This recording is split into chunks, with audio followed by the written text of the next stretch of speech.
What if I told you there's a side hustle that you can do and you can triple to 10 times your money, and you can start with something that you might have in your closet somewhere in your house? And I'm not talking about crypto, I'm not talking about day trading, I'm talking about something that I've been doing. In the beginning, it was a full-time income replacing my salary. And since then, it has been grocery money, it's been extra money. It's basically flexible and fits into my life just where I want it.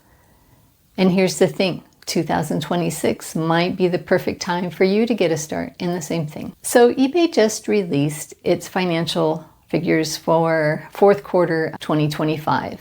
And I think it was up 10%, and collectibles are leading their figures on what's selling. I heard that financial information and I thought to myself, wait a minute, that makes sense, right? I started my eBay business in 2008. And as we all know, that's the last time there was such a huge crunch in our gloomy economy where people were having trouble making ends meet, and they started to sell things, because that's what you do. When you need a little extra cash, you say, let's have a garage sale, or let's put it on Facebook Marketplace. In 2008, that was very rewarding. People needed money and they were happy to sell things, and we were happy to buy, and that's how we got started. Then you turn around, you sell it on eBay, which is a national and international platform.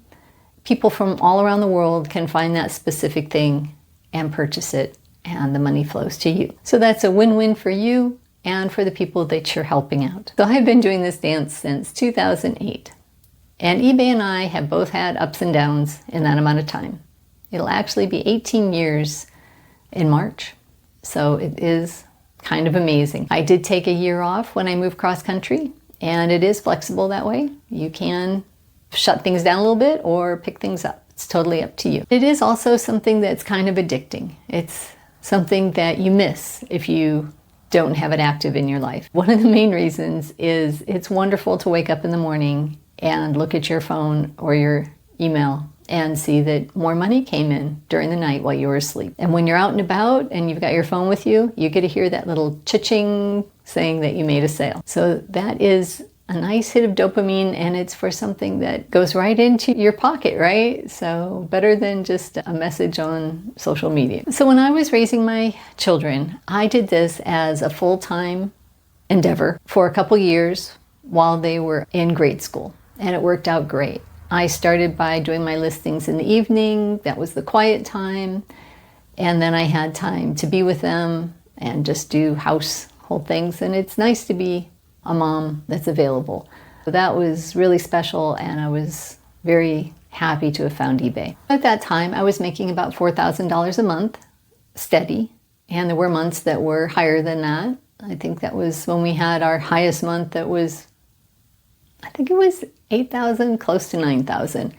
And that was in July, which is unusual. eBay is a little bit seasonal in that right now, in the winter months, when people are home more, they tend to be on eBay and looking for things. So the summertime is a little bit quieter, but that's a great time to be out and getting inventory. You have to just keep listing and see what sells. So I aim for 3 to 10 times my investment, depending on the item. Because if it's a lower priced item, then I want it to do 10 times. But if it's a higher priced item, 3 times would be fine.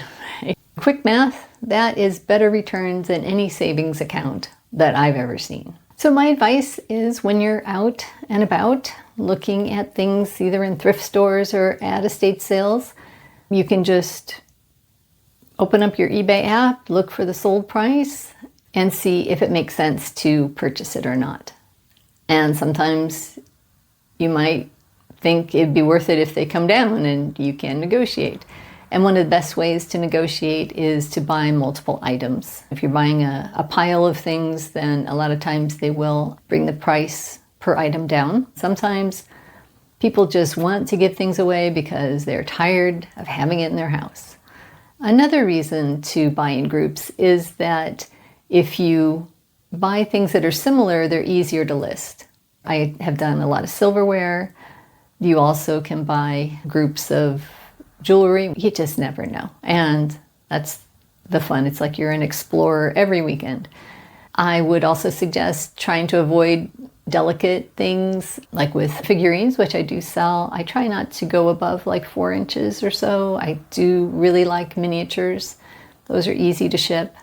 Paper is good. So what I saw as far as what's leading eBay right now is trading cards, like Pokemon and all of those. So they're like early vintage, not too old, but not current anymore.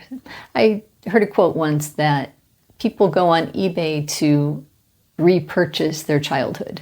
And I think that's true. People get to be a certain age, they miss things, like Beanie Babies are also coming back a bit. So those trading cards are paper. Paper is a good thing to do. It's lightweight, easy to ship. Just put it between some cardboard and it does very well. I've done a lot of photographs. Tickets do well. Oh, and besides women's jewelry, I have always sold more men's things. I do a lot of men's lapel pins. Men like to collect whatever fraternity group they're in. College pins are big. There are pins for everything. One time we were really surprised. We had this kind of ugly tan plastic pin, and it was some knife maker in Florida. And as soon as we put that up, cha-ching, cha-ching, cha-ching, right? I think it went for like $350. So anyway, you just don't know and you learn a lot. When we're talking about vintage collectibles, the neat thing is that they have a history, they're interesting to research, but a lot of times when you list them, they don't sell right away. It's not like they're super hot. You have to wait for that collector to show up that wants them, but that's also why the price is good, because it's something you're not paying much for and it's something that they want to put in their collection. I'm going to go ahead and put a list together of just ideas and maybe a little guidance.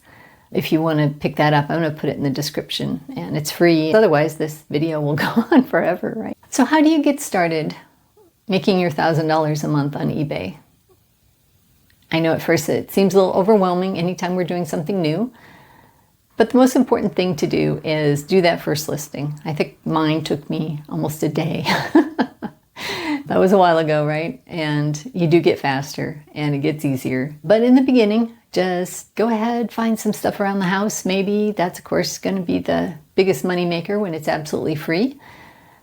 It'll be interesting if you go around your house with your eBay app open, and you know how you can start is you just use your Google Lens and identify it, or if there's a name on it, that's always helpful. But check it out. There might be things around your house that you're surprised that would be a good thing to sell. Before you know it, you'll get your first sale, that first little cha-ching, and you're going to be hooked. It is fun. The key to eBay is consistency. When I was doing it for full-time income, I was doing 100 listings a week, and I was shipping out 40 or so packages every Monday morning. It is worth it as an additional money maker, an additional way to put money aside for retirement or to put funds together for a trip. Anytime you can take $10 and turn it into 100 or even 30, it's a good thing. You'll start to specialize a little bit. You'll find out which things you sold that did well and you'll look for more of those. Another aspect is you do end up finding things for yourself or for your friends or for your house, and you'll start to have lists from friends that say, hey, if you happen to see this, pick this up for me.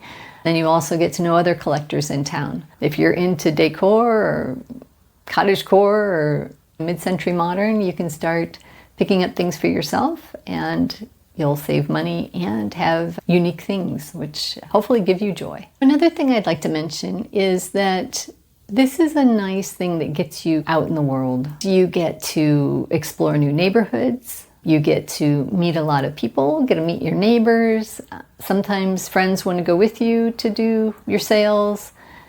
Sometimes you meet other people at the sales that are looking at the same things that you're looking at, and you strike up friendships. So for those of us in the retirement planning stage or early retirement stage, this can be a social activity as well as an economic activity.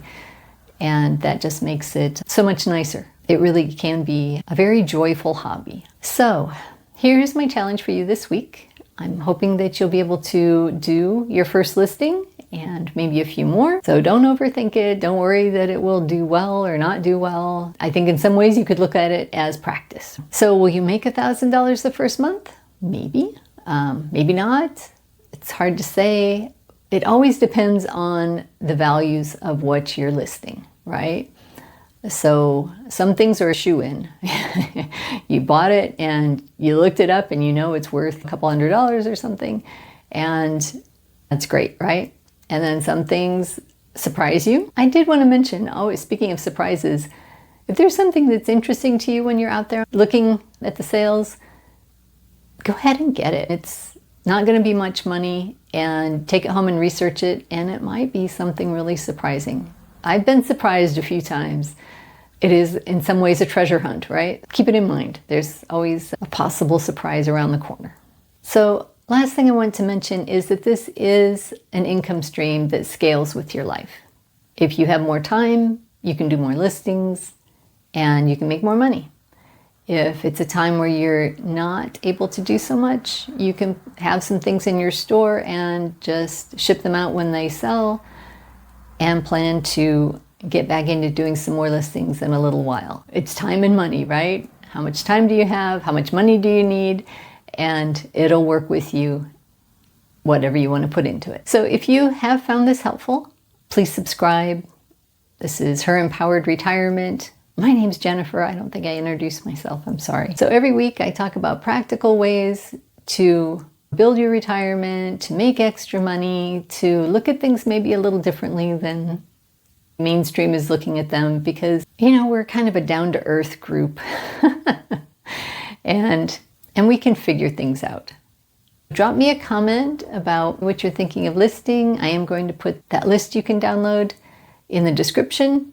I hope that you decide to do this and make that 100 a week or 1,000 a month or whatever you're planning for, or maybe you want to create an additional regular salary and ditch the other place. Anyway, let me know, and I hope it all works out for you. So thanks for being here. Have a wonderful week and stay positive. Take care. Bye-bye.